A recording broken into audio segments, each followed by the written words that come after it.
Hello guys, இன்னைக்கு நம்ம 2005 release ஆன பிரதர் ஸ்கிரீம் அப்படின்ற ஒரு வித்தியாசமான அட்வென்ச்சர் படத்தை தான் பார்க்க போறோம். வெல்கம் பேக் டு தி நேசம டாக்கீஸ். நம்ம சேனலுக்கு புதுசாக வரீங்கன்னா சப்ஸ்கிரைப் பண்ணாதவங்க சப்ஸ்கிரைப் பண்ணிக்கோங்க. பக்கத்தில் இருக்க பெல் பட்டனை கிளிக் பண்ணிக்கோங்க. அப்போதான் நம்ம வீடியோ போட்ட உடனே உங்களுக்கு நோட்டிஃபிகேஷனாக உடனுக்குடனே வரும். சரி வாங்க இன்னைக்கான படத்தை டீட்டெயிலாக பார்க்கலாம். இந்த படத்தோட ஆரம்பத்தில் ஒரு 8 வயசு பொண்ணு உடம்பு முடியாம படுத்த படுக்கையா ரொம்ப சீரியஸாக கிடக்கா. பக்கத்தில் அவங்க அண்ணன் எப்படியா தான் தங்கச்சியை காப்பாற்றணும்னு போராடிக்கிட்டு இருக்கான். அவங்களுக்கு பக்கத்துல இவங்களோட அம்மா உட்காந்துருக்காங்க. இவங்களை பார்த்தாலே தெரியுது ரொம்ப ஏழ்மையில இருக்காங்க. அடுத்த வேளை சாப்பிட்றது கூட வீட்டுல சாப்பாடு இல்லை. எப்படி இந்த பொண்ணை காப்பாத்துவாங்க? அப்ப உடம்பு முடியாம இருக்கிற இந்த பொண்ணுக்கு ரெண்டாவது ஒரு அண்ணன் இருக்கான். இவங்க குடும்ப சொத்தா வச்சிருந்த கடைசி மாட்டையும் வித்துட்டு வந்திருக்கான். வித்துட்டு என்ன வாங்கிட்டு வந்திருக்கான் பாருங்க. மாட்டுக்கு பதில் எவனோ ஒருத்தன் இந்த பையனை ஏமாத்தி மந்திர பீன்ஸ்னு சொல்லிட்டு பீன்ஸ் விதைகளை கொடுத்துருக்கான். இதை சாப்பிட்டா அவன் தங்கச்சிக்கு உடம்பு சரியாயிரும்னு சொல்லியிருக்கான். அதையும் நம்பி இந்த பையன் வந்திருக்கான். இதை பார்த்த உடனே மூத்த அண்ணனான கிரிமுக்கு கோவம் வருது. சட்டையை பிடிச்சி கேட்கறான். அவன் சொன்னானு உனக்கு எங்கடா போச்சு புத்தி?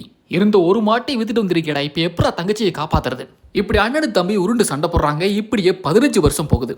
அண்ணனு தம்பி நல்லா வளர்ந்துட்டாங்க. முகத்தை மூடிட்டு கொற்ற மலையில எங்கேயோ போறாங்க. ஏதோ ஒரு டவுனோட மேயரை பார்க்கறதான் அவசரமா போறாங்க. மேயரை பார்க்கறதுக்கு ஒரு பில்டிங்குள்ள நுழைஞ்ச உடனேயும் ஒரு ஆளு அந்த ஆளு அந்த கிராமத்தில் இருக்கிற எல்லாரையும் கூப்பிட்டு உட்கார வச்சு ஒரு கதையை சொல்லிக்கிட்டு இருக்கான். ராத்திரி 6 மணி ஆயிட்டாலே அந்த சூனியக்காரி காட்டுல இருந்து ஊருக்குள்ள வந்துருவா. வந்த உடனே ஒவ்வொரு குழந்தையா முழுங்கி கடத்திட்டு போயிருவா. அதை நான் என் 2 கண்ணால பார்த்திருக்கேன். முழுங்கினதுக்கு அப்புறம் அவ கத்துவா பாருங்க ஒரு கத்து. அப்படின்னு அந்த வயசான ஆளு கத்தியும் காட்டான். அதை கேட்ட அந்த மக்கள்லாம் நடுங்கி போறாங்க.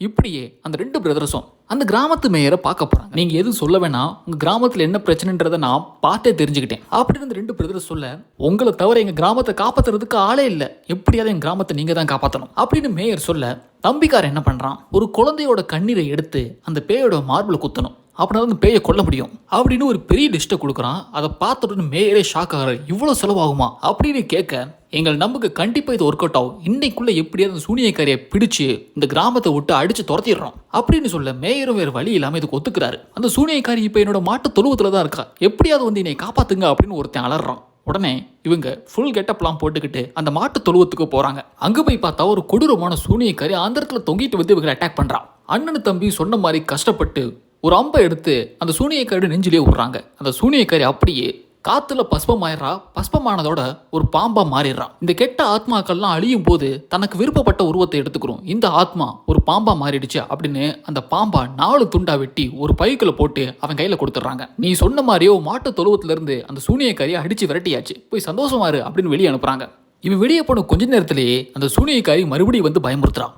அதுக்கப்புறம் தான் நமக்கு ஒரு விஷயமே புரியுது, இந்த சூனியக்காரி இந்த செட்டப் எல்லாமே ஒரு டிராமா தான். இந்த மேயரை ஏமாத்தி இந்த கிராம மக்கள்கிட்ட இருந்து காசை பிடுக்கிறதுக்காக இந்த அண்ணன் தம்பி 2 பேருமே சேர்ந்து ஒரு பயங்கரமான செட்டப்பை செட் பண்ணி வச்சிருக்காங்க. பேயை ஓட்டுனதா போய் சொல்லி அந்த கிராம மக்கள்கிட்ட இருந்து காசை பிடிங்கிட்டு அங்க இருந்து அண்ணன் தம்பி 2 பேருமே தப்பிச்சு போயிடுறாங்க. தப்பிச்சு போன மறுநாள் திடீர்னு ஒரு பிரெஞ்சு படம் வந்து இந்த அண்ணன் தம்பி 2 பேரை கடத்திட்டு போயிடுறாங்க. கடத்திட்டு போய் கை காலெல்லாம் கட்டி போட்டு அந்த பிரெஞ்சு கவர்மெண்டோட ராஜா என்ன சொல்றாரு, நீங்க பண்ண திருட்டுத்தனத்துக்காக உங்க 2 பேத்துக்கு மரண தண்டனை தரேன். இப்படியே ஒவ்வொரு ஊரா போய் ஏமாத்தி மக்கள்கிட்ட இருந்து காசை பிடிக்கிட்டு இருக்கீங்க, இந்த தண்டனைக்கு உங்களுக்கு மரணம் தான் கரெக்டா இருக்கும் அப்படின்னு சொல்லி அண்ணன் தம்பி 2 பேருமே கதறி அழுகுறாங்க. எப்படியாவது எங்களை மன்னிச்சிருங்க, இனிமே இந்த மாதிரி தப்பு பண்ண மாட்டோம், நீங்க என்ன சொன்னாலும் கேட்கிறோம் அப்படின்னு இந்த 2 பேருமே அந்த ராஜாவோட வழிக்கு வராங்க. சரி போனா போதுன்னு விடுறேன், நான் உங்களுக்கு ஒரு வேலை தரேன், கடைசியா அந்த வேலையை மட்டும் நீங்க முடிச்சிட்டீங்கன்னா உங்க 2 பேத்துக்கும் உயிர் பிச்சை தரேன், உங்களை நான் எதுவும் பண்ண மாட்டேன்.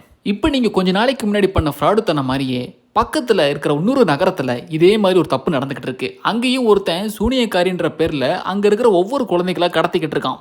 இந்த குற்றத்தை பண்ற குற்றவாளிகளை கண்டுபிடிங்க, அந்த குற்றத்தை தடுத்து நிறுத்துங்க அப்படின்னு இந்த 2 பேர்த்தையும் அந்த ராஜா அந்த நகரத்துக்கு அனுப்பி வைக்கிறாரு. போன கிராமத்துல பண்ண மாதிரி இந்த நகரத்துல இருக்கிற மக்களை ஏமாத்தி உள்ள போய் அந்த குற்றத்தை பண்ணவனை கண்டுபிடிக்கலாம் அப்படின்னு உள்ள போனா எல்லாருமே கையில கண்ணு வச்சிருக்காங்க. யாருமே இவங்களை வெல்கம் பண்ண மாட்டாங்க. அப்ப இந்த பிரதர்ஸ் 2 பேருமே அந்த நகரத்தோட மேயரை மீட் பண்றாங்க. நீங்க சொல்றதெல்லாம் வச்சு பார்க்கும்போது அந்த காட்டுக்குள்ள எவனோ ஒருத்தர் உட்காந்துக்கிட்டு உங்க ஊர்ல இருக்கிற ஒவ்வொரு குழந்தைகளை கடத்திக்கிட்டு இருக்கான், இப்படியே போச்சுன்னா உங்க ஊரையே சுடுகாடாக்கிடுவான். அந்த காட்டை பத்தி நல்லா தெரிஞ்ச ஒரு ஆள் எங்களுக்கு வேணும்.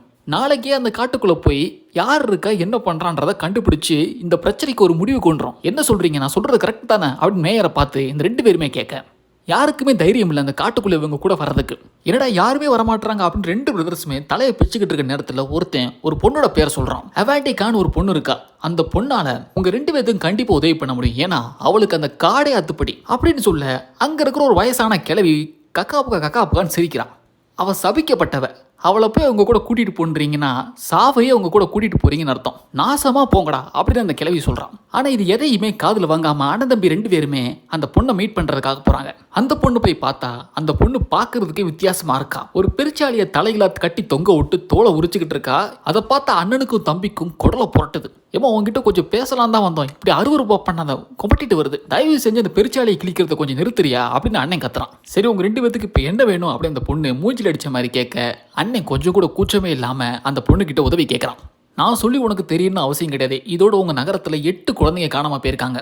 இது நம்ம எப்படியே தடுத்து நிறுத்தி ஆகணும். அந்த காட்டுக்குள்ள நாளைக்கு எங்க கூட நீ வரணும், ஏன்னா உனக்கு தான் அந்த காட்டை பத்தி நல்லாவே தெரியும் அப்படின்னு அண்ணன் சொல்லி முடிக்க அந்த 8 குழந்தைங்கள்ல 2 குழந்தை என் தங்கச்சிங்க.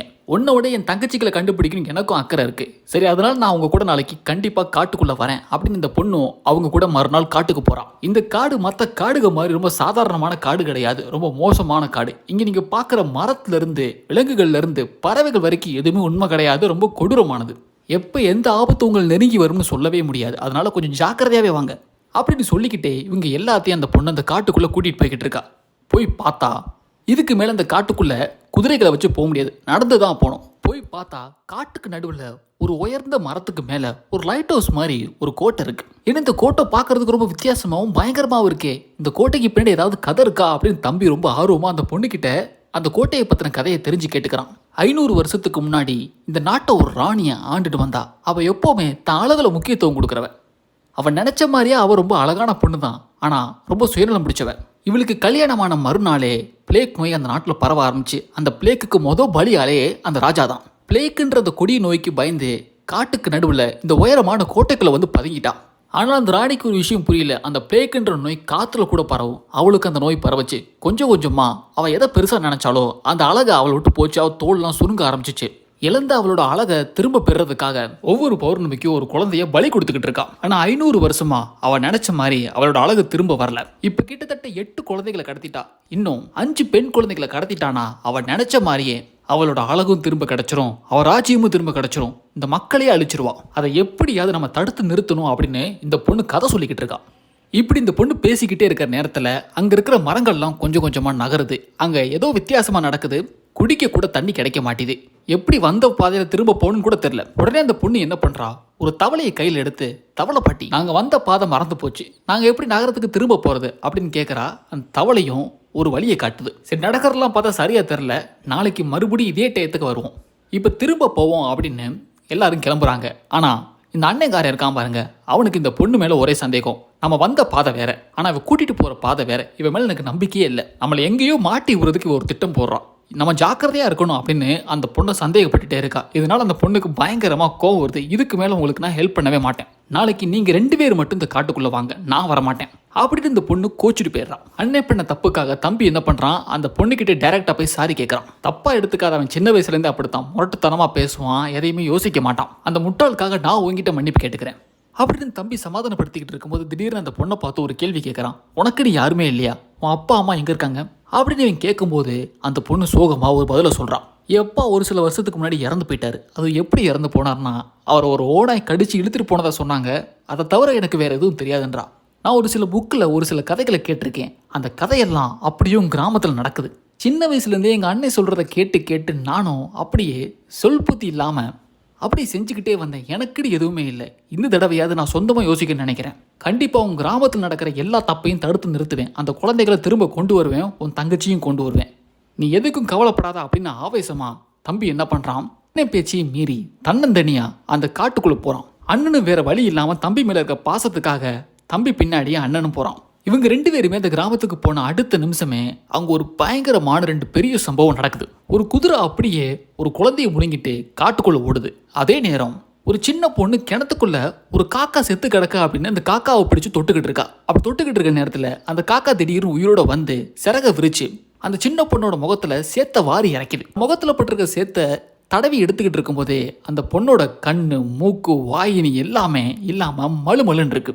அந்த பொண்ணோட மூஞ்சி அப்படி ரப்பரை வச்சு ஒட்டின மாதிரி ஆயிடுது. அந்த சேத்துக்குள்ள இருந்து ஒரு மான்ஸ்டர் வெளியே வருது. இவங்க எல்லாரோட கண்ணு முன்னாடியும் அந்த குழந்தைய அப்படியே முழுங்கிட்டு அங்கிருந்து தப்பிச்சு ஓடிடுது. இதெல்லாம் இப்படி நடந்துகிட்டு இருக்க காட்டுக்குள்ள அண்ணனும் தம்பியும் சேர்ந்து என்ன பண்றாங்க, அந்த உயரமான மரத்துக்கு மேல இருக்கிற அந்த கோட்டைக்குள்ளதான் ஏதோ ஒன்று இருக்கு, அந்த சூனியக்காரி இருக்கா அப்படின்னு தம்பி தைரியமா அந்த கோட்டைக்குள்ள போய் பார்க்கறான். போய் பார்த்தா 500 வருஷமா அந்த ராணி சாகாம அழுகி போன உடம்போட சவப்பெட்டிக்குள்ள படுத்து கிடக்கான். ஒரு காக்கா பறந்து வந்து உருண்டை மாதிரி இருக்கிற ஏதோ ஒண்ண அந்த கிழவியோட வாய்க்குள்ள போடுறா. அந்த ராணிக்கு உயிர் வருது. இதை பார்த்த உடனே தம்பிக்காரன் ஐயோ அம்மான்னு கத்துறான். தம்பி கத்துற சத்தத்தை கேட்ட உடனேயும் அண்ணனும் மேல வந்து பார்க்கறான். கடத்தின எல்லா குழந்தைகளோட ரத்தத்தையும் ஒரு கிண்ணத்துல ஊத்திட்டு ஒரு ஓநாய் மனுஷன் அந்த ராணியோட வாய்க்குள்ள ஊத்திக்கிட்டு இருக்கான். இந்த ஓநாய் மனுஷன் கடத்திட்டு வந்த 13வது குழந்தை வேற யாரும் கிடையாது, இந்த அண்ணன் தம்பி 2 பேத்துக்குமே காட்டுக்குள்ள எப்படி போன்னு வழி சொன்னா பாருங்க அந்த ஹீரோயின், அவளை கடத்திட்டு வந்திருக்கான். இந்த தப்பு மட்டும் நடந்துச்சுன்னா இந்த ராணி மறுபடியும் உயிரோட வந்துருவா. அப்படி வந்துட்டானா இந்த நாட்டையே அழிச்சு சுடுகாடு ஆக்கிடுவா. எப்படியாவது தடுத்து நிறுத்தணும்னு எவ்வளவோ ட்ரை பண்றாங்க. ஆனா அந்த ராணி என்ன பண்றா, தான் விரல் அசைவிலேயே அவங்களை கண்ட்ரோல் பண்றா. அவங்க 2 பேருமே இந்த ராணியை கத்தியால குத்துறதுக்கு கத்தி எடுக்கிறாங்க. அந்த கத்தியில ஒரு கத்தி அண்ணனோட நெஞ்சை குத்தி கிளிக்கி வழிதாங்க முடியாம அண்ணன் உயிருக்கு போராடிக்கிட்டு இருக்கான். அப்ப அந்த ராணி, உனக்கு சாக விருப்பம் இல்லைன்னு எனக்கு தெரியும், நீ உயிரோட வாழணும்னு ஆசைப்படுற, உனக்கான ஒரு வாய்ப்பை நான் தரேன், எனக்கு அடிமையா எனக்கு கீழே வேலை பாரு, என்னோட அடுத்த இளவரசனா உன்னை மாத்துறேன் அப்படின்னு அந்த ஓநாய் மனுஷன் நெஞ்சில் இருக்கிற ஒரு குத்தூசி ஆணியை எடுத்து மாதிரி அந்த ராணி இந்த அண்ணனோட நெஞ்சில குத்துறான். இதை பார்த்த உடனே கோவத்துல தம்பிக்காரன் என்ன பண்றான், ஒரு கோடாரி எடுத்து அந்த ராணி எப்பவுமே முகத்தை பார்க்குற அந்த கண்ணாடி எடுத்து சிதைக்கிறான். என் அழகை கெடுத்து சீரழிச்சிட்டியா அப்படின்னு அந்த ராணி கதறா. அவ உடம்பெல்லாம் கிராக் விழுகுது. ஓ இதுதான் அவன் வீக்னஸா அப்படின்னு அந்த கண்ணாடியை சுக்குநூறா நொறுக்கிறான். ராணி அப்படியே வெடிச்சு சிதறான். அந்த கோட்டையே 4 பக்கமும் சிதறி விழுகுது. அந்த 13 கன்னி பெண்களும் அந்த ராணியால செத்து சவப்பெட்டியில சவமா கிடக்குறாங்க. ராணி சாவுக்கு காரணமான தம்பிக்காரன் இருக்கான் பாருங்க, அங்க இருக்கிற ஏதாவது ஒரு பொண்ணுக்கு முத்தம் கொடுத்தானா அவங்க எல்லாருமே மீண்டும் உயிரோட வந்துருவாங்க, சாபம் எல்லாம் போயிடும். அந்த ஹீரோயின் இருக்கா பாருங்க, அவளுக்கு ஒரு முத்தத்தை கொடுக்குறான். நினைச்ச மாதிரி செத்து போன எல்லாரும் உயிரோட வராங்க. அண்ணன் மட்டும் இன்னும் உயிரோட வரல. பக்கத்துல உட்காந்து தம்பிக்காரன் கதறி அழுகிறான். கொஞ்ச நேரத்துல அண்ணனும் உயிரோட வந்துடுறான். இதுக்கு மேல இவங்களுக்கு யாருக்கும் எந்த பிரச்சனையும் இல்லை, எல்லாருமே ஆபத்துல இருந்து வெளியே வந்துட்டாங்க. அண்ணனும் தம்பியும் அந்த சூனியக்காரியை பத்தின கதையை கட்டுக்கதை நினைச்சாங்க. ஆனா உண்மையிலேயே இப்படி ஒரு சம்பவம் நடக்கும்னு இவங்க நினைச்சு கூட பார்த்திருக்க மாட்டாங்க. ஒரு வழியா அண்ணனும் தம்பியும் தப்பிச்சோம் பொழைச்சோம்னு அந்த நகரத்தை விட்டு வெளியே வராங்க. இதோட படத்தை ரொம்ப சூப்பரா முடிக்கிறாங்க. இதே மாதிரி இன்ட்ரெஸ்டிங்கான நிறைய வீடியோஸை பார்க்கணும்னா நம்ம சேனலுக்கு சப்ஸ்கிரைப் பண்ணிருங்க. இதே மாதிரி இன்னொரு அட்டகாசமான வீடியோல மீட் பண்றேன். Thank you and bye.